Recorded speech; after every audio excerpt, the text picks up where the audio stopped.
Welcome back, troglodytes, to the Trogly's Guitar Show. Hey, I get to teach you guys another lesson in online scams. Now, if you want to make your living ripping people off and just being a generally terrible person, follow this guide for evil. But for everyone else, I'm going to teach you the defense tactics towards this type of scam. In 2016, on Reverb, I was scammed. And they were really quick to shut it down, and they were great.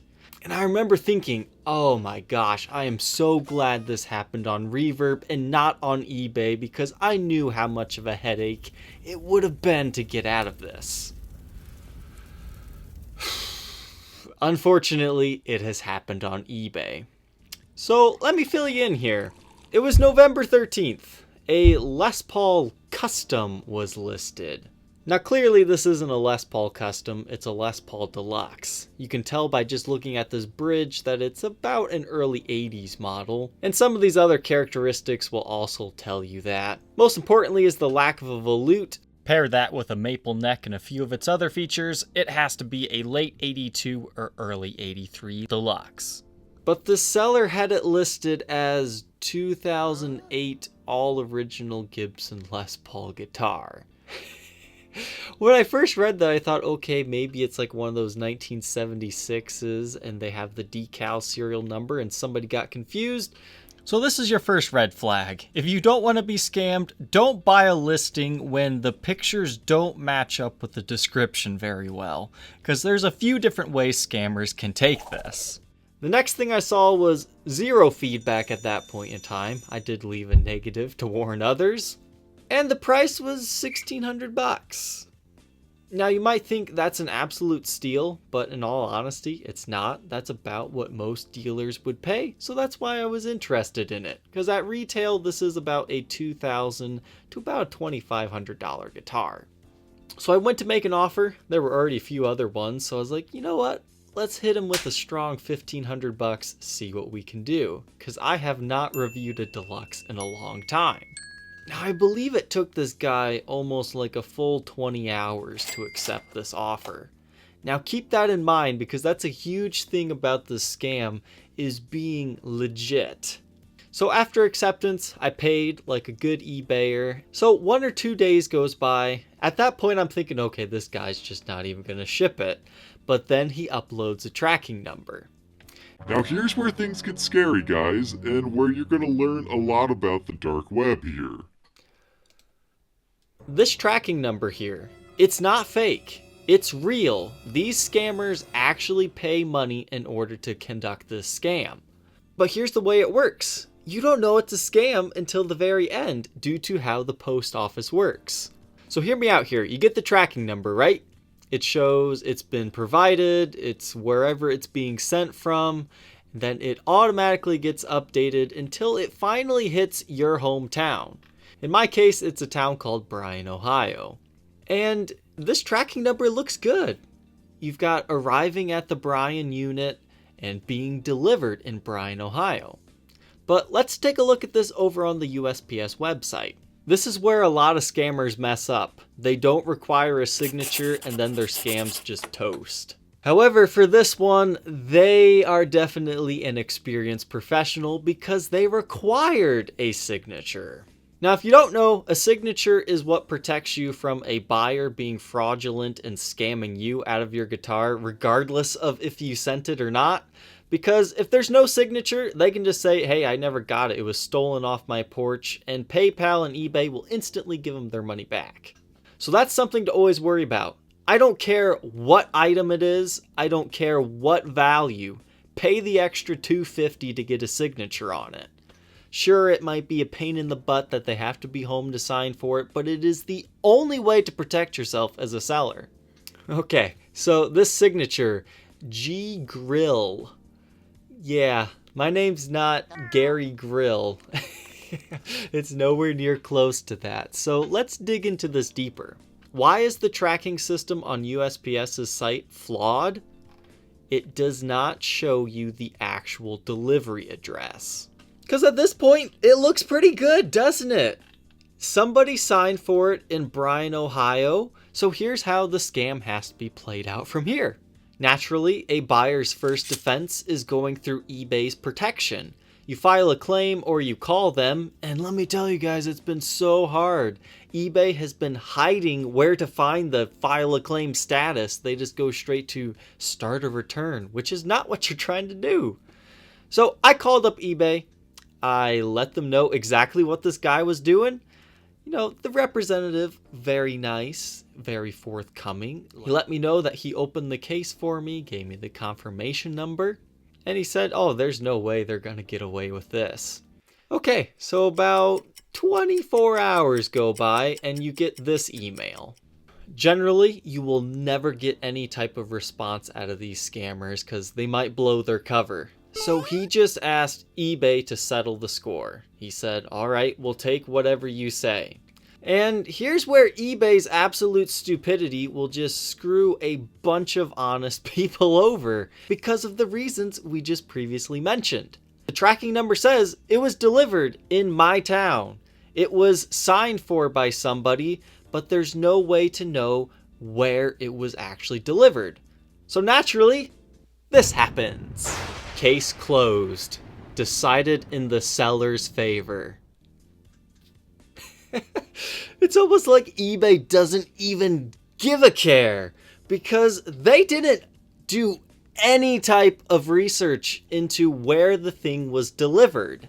So naturally, the next thing you do is you call eBay again to let them know, are you out of your mind?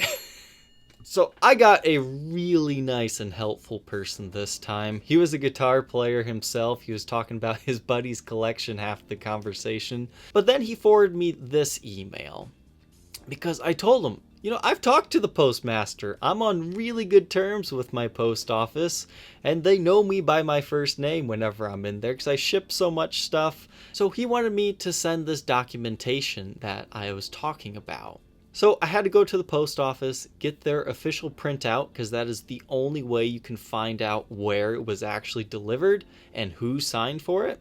And this is what those documents look like. This is the tracking page. You can also see right here that they can actually identify by GPS exactly where the package was dropped off. So when they scan your package with their little beeper things, that's actually taking some sort of GPS signal of where it was scanned. This is just the front page that shows some additional tracking information and the note they wrote so they knew who to give it to. And here's the page that shows the screen on their tablet. Because when you sign it, you have to sign your signature and the address. Sometimes the postal carrier will fill out the address part, but here you can see it was signed for by who knows who this guy's signature is, and 134 Butler. Okay, first off, 134 Butler does not even exist in this town. So that was kind of a confusion point for the post office and me, because as far as tracking down this guy, getting proof that he probably just sent a freaking magazine or something, which is usually what it is. Sometimes they'll mess up and send it like first class, which would disqualify it from being a guitar package. But this guy knew what he was doing. And then I also sent them the GPS tracking that they sent, showing approximately where it was delivered at. So at this point it's like, yeah, eBay's pretty dumb, but there's no way they can mess this up, right? This is indisputable evidence from the postmaster, right? Wrong! After reviewing the case, we decided to keep the original outcome.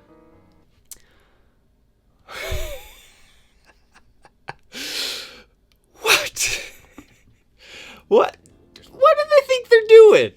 This clearly shows that they don't even take into any consideration any documentation they prove. So again, I call up eBay absolutely furious with these people. I go through multiple managers and I get through multiple excuses like, oh, usually the postmasters will send us something and it's on a fancy letterhead. Fancy letterheads is how PayPal and eBay just rips everybody off. That's the same reason why I got scammed out of $15,000 on the snake pit. It's because of little loopholes like that where they get you. So despite giving them the evidence that I told them that I could provide, they then say that, oh, it had to be something more official. But since I submitted an incorrect document, they're automatically shutting the case down. There's no communication with eBay at all. They could have simply just, came to me and said, "Hey buddy, we need a little bit more documentation before we can help you out. Can you get your postmaster to send us that in a more official format?" and I could have easily been like, Yeah, sure, man, I can do that, but instead they're just jerks. They closed the case. There's nothing more you can do. They would not open it back up. So at this point, are you just out of money? Yeah, pretty much. But you do have some options here. Since eBay dropped the ball, you can now go through a PayPal dispute. However, PayPal is just as bad as eBay. They used to be under the same ownership, now somebody else owns them, but it is the same awful experience. I don't even suggest trying it. But it might be your last option if you paid with money through PayPal, which I don't suggest. PayPal and eBay are evil, but it's just kind of a way of life. You have to use them in my type of business, and if you do anything online, you have to use PayPal. It's just how it is. Now in my case, this is the reason why I always use a credit card and never direct funding. Because this way, you have your credit card, which is usually much more on your side than someone like PayPal. And for whatever reason, even if your credit card company fails you, you then have your fail-safe of your bank, where the credit card took the money from there. So there really is a method to the madness with using a credit card online through these resources. So I definitely suggest getting one of those for online shopping, not a debit card, because then you're losing that extra layer of protection. Now what kind of stinks about credit card chargebacks is they give the people 2 to 3 months to even respond to the case. So sometimes you'll just have a deadbeat scammer that's just getting a loan off of you for 40 days, and they just ride out the time until they get the refund. I'm dealing with one of those right now. But usually the credit card company will help you.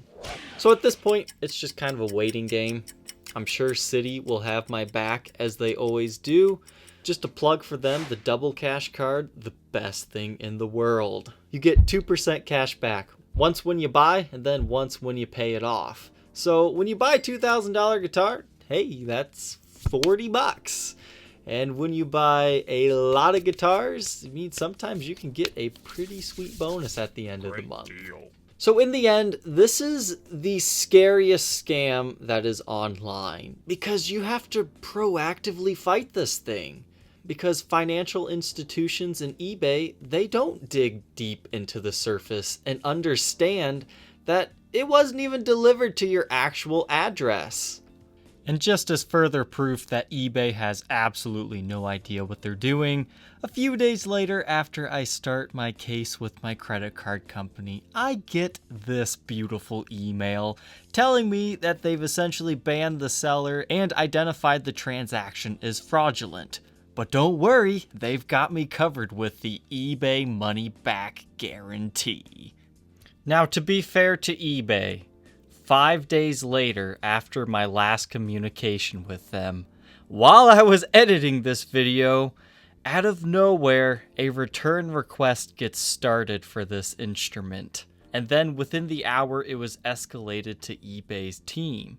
So maybe they are trying to right their wrong here. However, now that I've opened a chargeback claim, eBay's not going to be able to do anything. So it's too little too late at this point. So if nothing else, let this serve as an example of when the money back guarantee is not foolproof. So this was kind of a ranting video, but I did want to put it out in the open that this scam is heavily prevalent in the guitar market. I'm sure it's heavily prevalent in other areas as well. I sincerely hope that you never have to deal with this situation on eBay. I'm not sponsored by Reverb or anything, but they actually are people, and they will look at your case and shut these dirty scams down instantly. So if you're worried about scams and shopping online, don't shop on eBay. It's more hassle than it's worth. There's a reason why I don't sell things on eBay anymore. Well, thank you, Troglodytes, for watching. Don't forget to like, comment, and subscribe. And we will see you tomorrow on the next episode. Take care.